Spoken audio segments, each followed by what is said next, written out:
Top of the morning. I'm Mary Kopczynski, the CEO of Regalytics. Happy belated St. Patrick's Day and welcome to this week's Regulatory Roundup, hosted again in beautiful Big Sky, Montana. I thought I was going to ride out the storm, but the entire ski hill is closed and they are sending us all home to the big cities. Interesting choice in a situation where social distancing is supposed to be promoted. This week, there were 326 alerts related to financial services and insurance in the United States, 104 of which were related to coronavirus. To that end, we decided to put our talents out there for the greater good. So, starting today, you can go to www.regalytics.ai and download for free every single alert related to coronavirus that has come out from the 545 financial and insurance regulators that we cover. The regulator of the week is the SEC.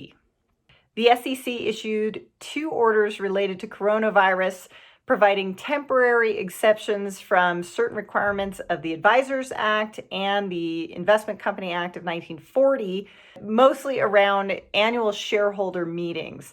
The guidance is designed to facilitate the ability of companies to hold these important meetings through the use of technology and engage with shareholders while still complying with federal securities laws. But beyond the coronavirus, the SEC was busy in their continued mission to streamline their rules.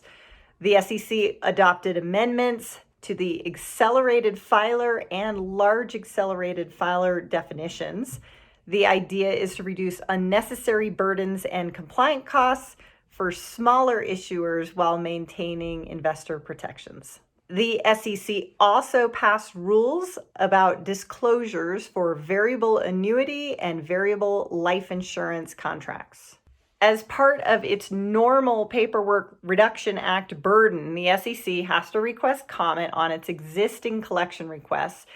10 of these collections were up in this week's cycle, from Form D to Rule 147A, which is the safe harbor, to Form 144. So if you regularly file these SEC forms and have a bunch of time on your hands now that you're stuck at home, you have 30 days to comment. One of these requests includes a collection associated with the Internet Investment Exemption.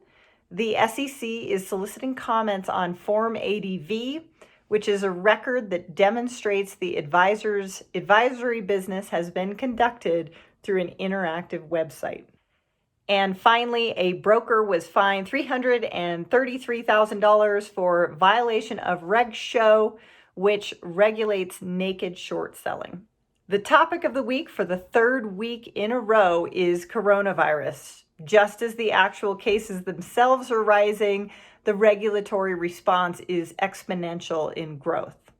As is probably no surprise by now, pretty much every meeting from any regulator or event host has been canceled, postponed, or moved to some sort of webinar or online format. Starting at the federal level, the White House hosted a meeting with CEOs of large banks, and the transcript is worth a read. CEO of Bank of America, Brian Moynihan, argued that all of the work done post-financial crisis has put us in a much safer financial position than we would have been. So thanks to all of you on RRP, DFAST, CCAR, and other stress testing. Hopefully those liquidity buffers will be enough to keep our financial system afloat. Also from the White House, researchers and leaders from foundations, nonprofits, major companies, as well as the National Library of Medicine, the National Institutes of Health, released the COVID-19 open research dataset called CORD-19.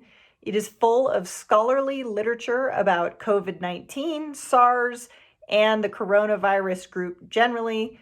It was requested by the White House Office of Science and Technology Policy, and this dataset represents the most extensive machine-readable coronavirus literature collection available for data and text mining to date, with over 29,000 articles, 13,000 of which have full text. The White House joins research institutions in issuing a call to action to the nation's artificial intelligence experts to develop new text and data mining techniques that can help the science community answer some high priority scientific questions related to COVID-19.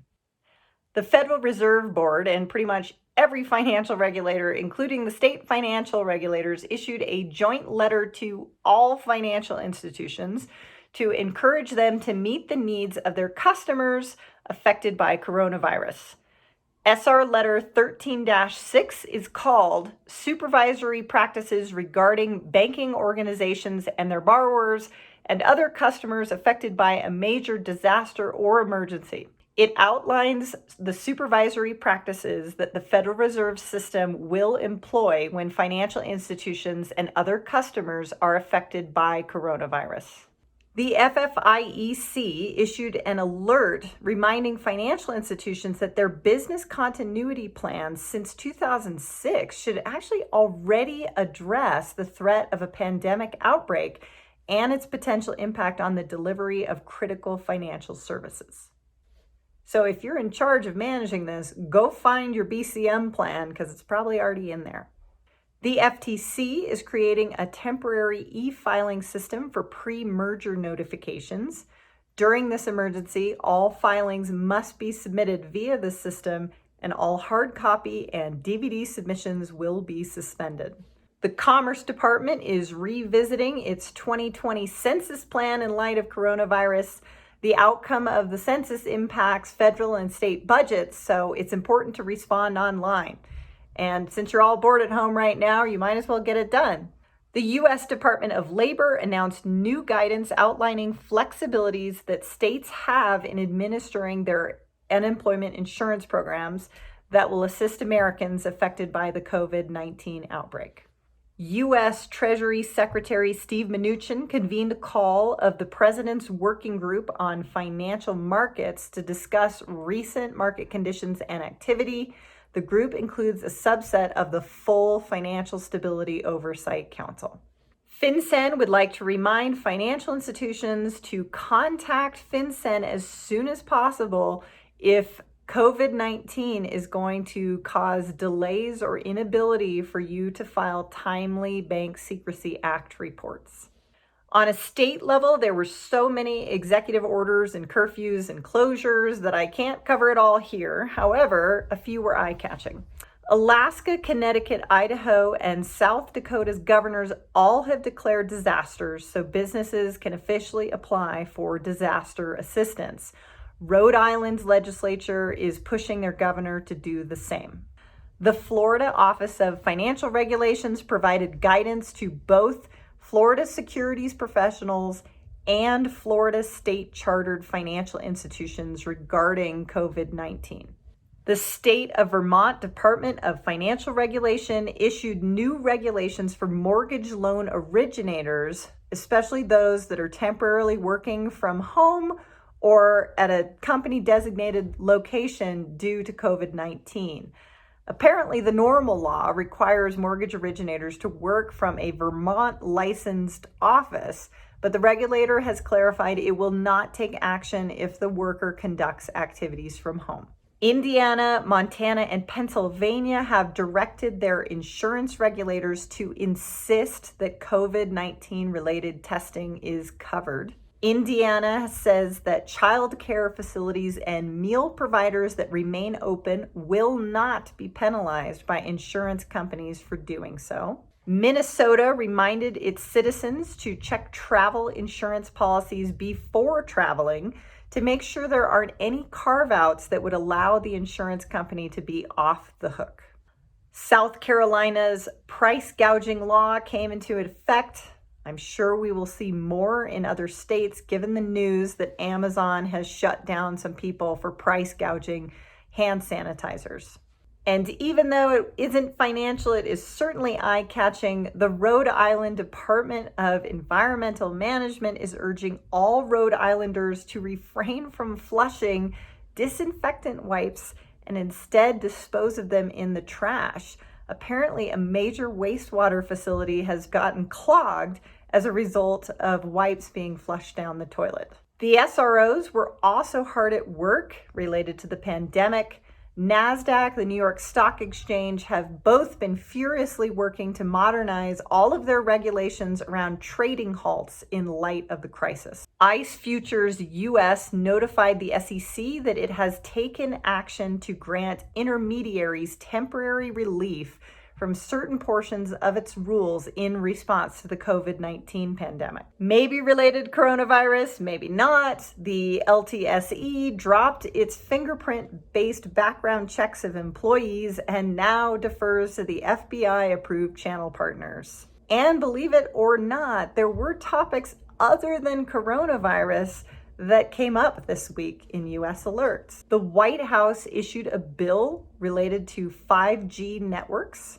The U.S. Department of Labor issued guidance on apprenticeships. The CFTC requested comment on its process around new product registration. FINRA issued a proposed rule on Reg BI, or the best interest rule. NCUA is proposing rules on subordinated debt for credit unions.